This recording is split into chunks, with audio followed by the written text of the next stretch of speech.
en adoptant le 22 juin 2017 la résolution 71/292, l'Assemblée générale, conformément à l'article 96 de la Charte des Nations unies, avait demandé à la Cour internationale de justice, en vertu de l'article 65 de son statut, d'émettre un avis consultatif sur les deux questions ci-après. Premièrement, le processus de décolonisation avait-il été validement mené à bien lorsque Maurice a obtenu son indépendance en 1968 à la suite de la séparation de l'archipel des Chagos de son territoire au regard du droit international et des résolutions pertinentes de l'Assemblée générale? Deuxièmement, quelles sont les conséquences en droit international du maintien de l'archipel des Chagos sous l'administration du Royaume-Uni, de Grande-Bretagne et d'Irlande du Nord, notamment en ce qui concerne l'impossibilité dans laquelle se trouve Maurice d'y mener un programme de réinstallation pour ses nationaux, en particulier ceux d'origine chagossienne? Madame la Présidente, le présent projet fait donc suite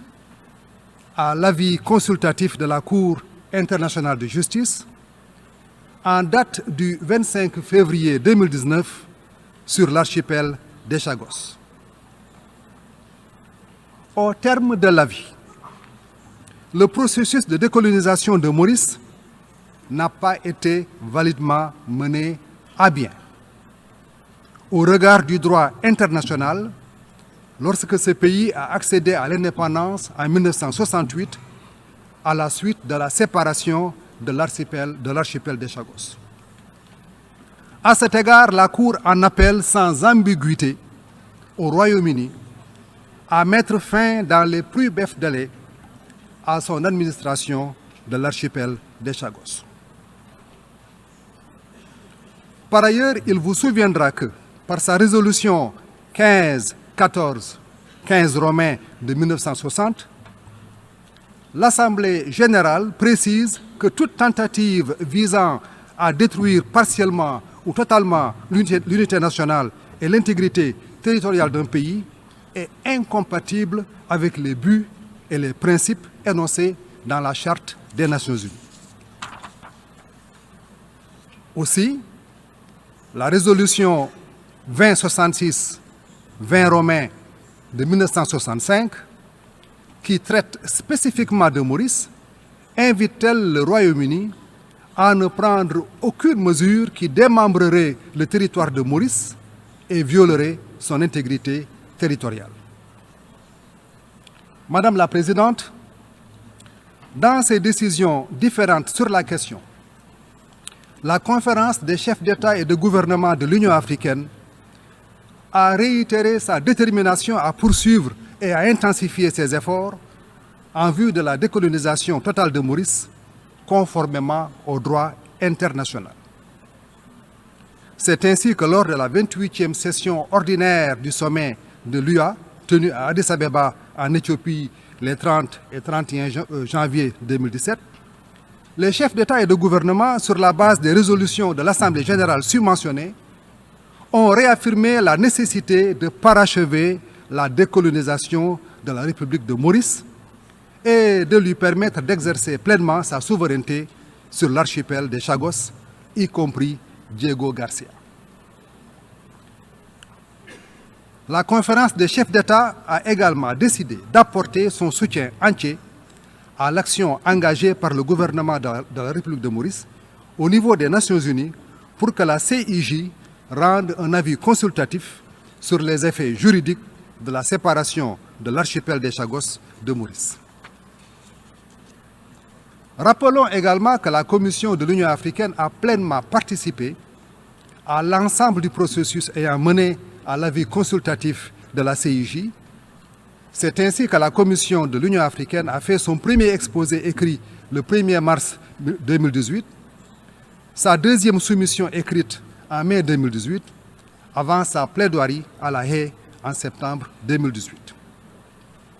À cette occasion, la Commission a souligné que le mandat conféré à l'Union africaine pour la préservation de l'intégrité territoriale de l'Afrique et son autodétermination découle de ces instruments juridiques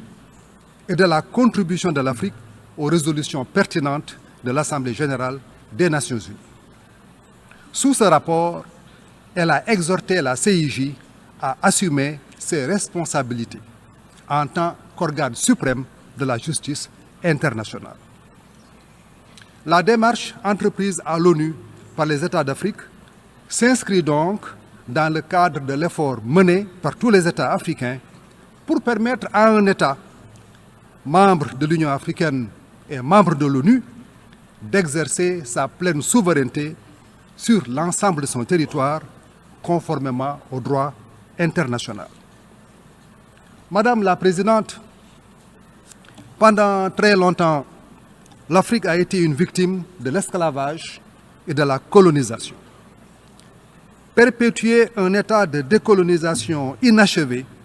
n'est certainement pas compatible avec la Charte des Nations Unies et est non conforme au droit international.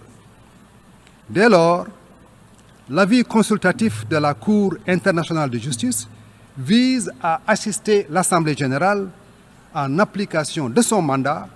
dans ses efforts visant à contribuer de manière significative à la promotion de la primauté du droit international et du respect des principes énoncés dans la Charte des Nations unies. Comme l'a souligné la Cour, il revient maintenant à cet auguste organe de s'approprier son avis en vue de proposer les modalités pratiques pour le parachèvement de la décolonisation de la République de Maurice. Madame la Présidente, nul besoin ici de rappeler que l'État de droit est en effet partie intégrante des valeurs et principes universels et indivisibles des Nations unies. Le présent projet de résolution